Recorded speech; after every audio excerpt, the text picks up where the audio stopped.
মেয়ে ছেলেটাকে কথায় ভুলিয়ে রাখছে। তুমি ততক্ষণ পেছন দিয়ে গিয়ে সোমের হাতটা খুলতে পারবে? পারবে তো মিমি? পারবো, আমাকে পারতেই হবে, পারতে হবে। আমার সোমের জন্য আমাকে পারতেই হবে।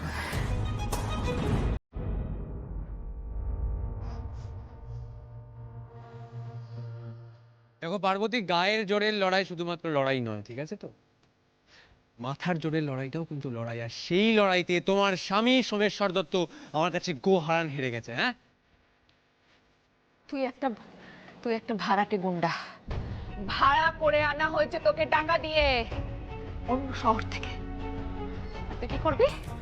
এই গ্রামে এসে এই মাটির ছেলেকে মেরে তুই এখান থেকে পালিয়ে বাঁচতে পারবি? পারবি বাঁচতে? কি মনে হয় তোর?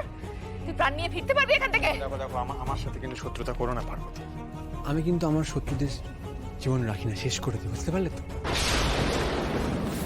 হ্যাঁ, তুমি কি করছো এখানে? চিন্তা করিস না, আমি খুলে দিচ্ছি তোরা কিন্তু সাবধান। তুমি কিন্তু আমার শত্রু নও, আমার শত্রু হয়েও না। তোমার স্বামী সোমেশ্বর দত্ত, ও আমার শত্রু, ওর সাথে আমার শত্রুতা, তোমার সাথে নয় কিন্তু। সোমেশ্বর দত্ত তোর শত্রু? সোমেশ্বর দত্ত, সোমেশ্বর দত্তর সাথে শত্রুতা করার জন্য না যোগ্যতা লাগে রে। তোর সেই যোগ্যতা নেই। এই গ্রামে একজন আছে সোমেশ্বর দত্ত শত্রু, তার নাম প্রতাপ নারায়ণ রায়।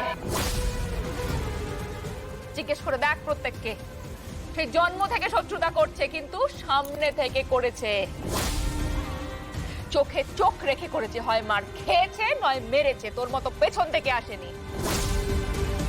আর আপনাদের সোম, যার জন্য আপনারা নাকি প্রাণ দিয়ে দিতে পারেন শুধুমাত্র দুটো বন্দুকের ভয়ে, একটা বাইরের ছেলে এসে আপনাদের সোমকে আপনাদের চোখের সামনে মারছে, আর আপনারা চুপ করে থাকবেন, দেখবেন দাঁড়িয়ে দাঁড়িয়ে। ঠিক বলেছো, আমাদের সোমদার গায়ে কেউ হাত দিলে কেউ ওখান থেকে জ্যান্ত ফিরে যেতে পারবে না। পিছু হাঁটো, ছেড়ে দাও বলছে আমাদের সোমদাকে। তোমাদের এই বন্ধুকে আমরা ভয় পাই নাকি? মারো, কত মারবে।